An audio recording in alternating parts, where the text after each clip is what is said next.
ನಮಸ್ಕಾರ. Synthetic DNA ಜೀವ ಸೃಷ್ಟಿಯತ್ತ ಮಾನವನ ಹೆಜ್ಜೆ. ಮಾನವನ ಇತಿಹಾಸದಲ್ಲಿ ಜೀವ ಹೇಗೆ ಹುಟ್ಟಿತು, ಜೀವ ಹೇಗೆ ಉಗಮ ಆಯಿತು ಅನ್ನುವ ಪ್ರಶ್ನೆ ಅತ್ಯಂತ ಆಳವಾದ ಮತ್ತು ಕುತೂಹಲಕರವಾದ ತತ್ವಶಾಸ್ತ್ರದ ಪ್ರಶ್ನೆಯಾಗಿ ಉಳ್ಕೊಳ್ಳುತ್ತೆ. ಬಹಳ ಹಿಂದಿನ ಕಾಲದಿಂದಲೂ ಮನುಷ್ಯ ಬುದ್ಧಿ ತೆಳೆದ ದಿನದಿಂದಲೂ ಕೆಲವು ಧಾರ್ಮಿಕ ಮತ್ತು ತತ್ವಶಾಸ್ತ್ರೀಯ ವಾದಗಳು ಜೀವ ಸಹಜವಾಗಿ ಹುಟ್ಟಲಿಲ್ಲ, ಅದು ಯಾವುದೋ ಬುದ್ಧಿವಂತ ಶಕ್ತಿ ಅದನ್ನು ಯಾವುದೋ ಒಂದು ಬುದ್ಧಿವಂತ ಶಕ್ತಿ ರೂಪಿಸಿದೆ ಅನ್ನೋದನ್ನು ಒತ್ತಿ ಹೇಳ್ತೇವೆ. ಅಂದರೆ ಈ ಭೂಮಿಯಲ್ಲಿರುವ ಎಲ್ಲ ಜೀವ ಸೃಷ್ಟಿಯ ಹಿಂದೆ ಒಂದು ದೈವಿಕ ಕಾರಣ ಇದೆ ಅನ್ನೋದನ್ನು ಅವು ಒಪ್ತವೆ. ಈ ಕಲ್ಪನೆಗೆ ಇಂಟೆಲಿಜೆಂಟ್ ಡಿಸೈನ್, ಬುದ್ಧಿಪೂರ್ಣ ವಿನ್ಯಾಸ ಅಂತ ಕರೀತಾರೆ. ಆದರೆ 20ನೇ ಶತಮಾನ ಮತ್ತು 21ನೇ ಶತಮಾನಗಳಲ್ಲಿ ಜೀವ ವಿಜ್ಞಾನದಲ್ಲಿ ನಡೆದಂಥ ಮಹತ್ವದ ಬೆಳವಣಿಗೆಗಳು ಈ ಕಲ್ಪನೆಗೆ ಹೊಸ ಸವಾಲುಗಳನ್ನು ಎಸ್ತು ಹೊಸ ಪ್ರಶ್ನೆಗಳನ್ನು ಹುಟ್ಟಾಕಿದ್ದಾವೆ. 1859ರಲ್ಲಿ ಚಾರ್ಲ್ಸ್ ಡಾರ್ವಿನ್ ಬರೆದಂಥ ದಿ ಆರಿಜಿನ್ ಆಫ್ ಸ್ಪೀಷೀಸ್ ಕೃತಿನಲ್ಲಿ ಜೀವಿಗಳು ನೈಸರ್ಗಿಕ ಆಯ್ಕೆ ಮೂಲಕ ಕ್ರಮೇಣ ವಿಕಾಸ ಹೊಂದುತ್ತಾ ಅಭಿವೃದ್ಧಿಸುತ್ತವೆ ಅಂತ ವಿವರಣೆಯನ್ನು ನೀಡಲಾಗುತ್ತೆ. ಇದಕ್ಕೆ ನೂರಾರು ಪಳೆಯುಳಿಕೆಗಳ ಪುರಾವೆಗಳು ಕೂಡ ಸಿಗ್ತವೆ.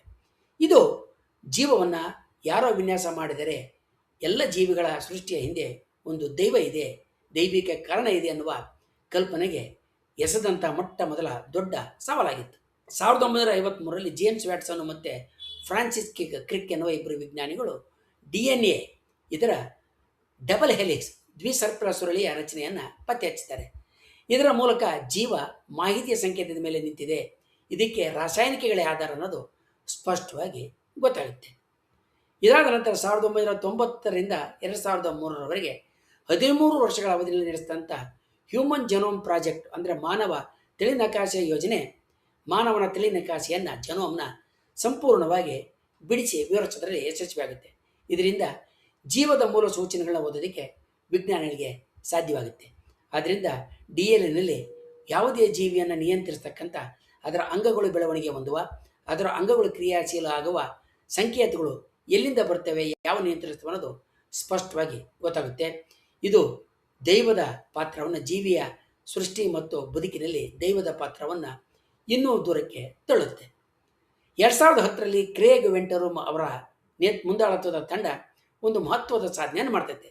ಈ ತಂಡ ಸಂಪೂರ್ಣವಾಗಿ ಪ್ರಯೋಗಾಲಯದಲ್ಲಿ ನಿರ್ಮಿಸಿದಂಥ ಒಂದು DNA ಅಂದರೆ ಸಿಂಥೆಟಿಕ್ DNA ಬ್ಯಾಕ್ಟೀರಿಯಾದ ಕೋಶದೊಳಗೆ ಹಾಕಿ ಅದು ತಾನಾಗಿಯೇ ತನ್ನ ನಕಲನ್ನು ಮಾಡಿಕೊಳ್ಳುವಂತೆ ಮಾಡುತ್ತೆ.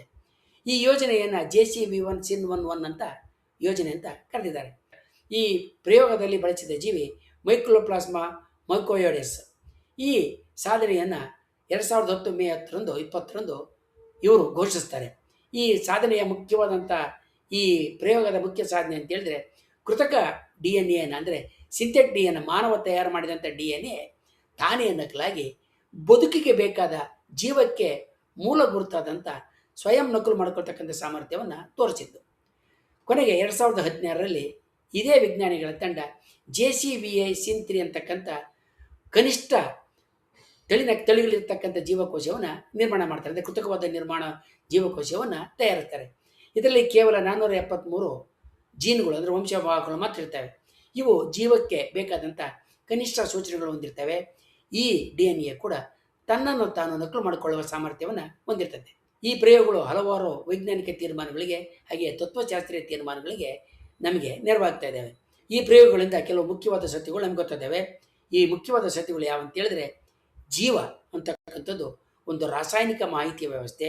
ಸರಿಯಾದಂಥ DNA ಇದ್ದರೆ ಅದು ಜೀವಕ್ರಿಯೆಯನ್ನು ನಡೆಸ್ಬೋದು, ತನಗೆ ತಾನೇ ನಕಲಾಗಿ ಹಲವು ಜೀವಗಳಾಗಿ ಜೀವನವನ್ನು ಮುಂದುವರಿಸ್ಬೋದು. ಈ ಪ್ರಯೋಗ ಹಲವಾರು ವೈಜ್ಞಾನಿಕ ಸತ್ಯಗಳು ತಿಳಿಸಿದೆ ಹಾಗೂ ತತ್ವಶಾಸ್ತ್ರೀಯವಾದಂಥ ಸಮಸ್ಯೆಗಳಿಗೆ ಉತ್ತರವನ್ನು ಕೊಟ್ಟಿದೆ.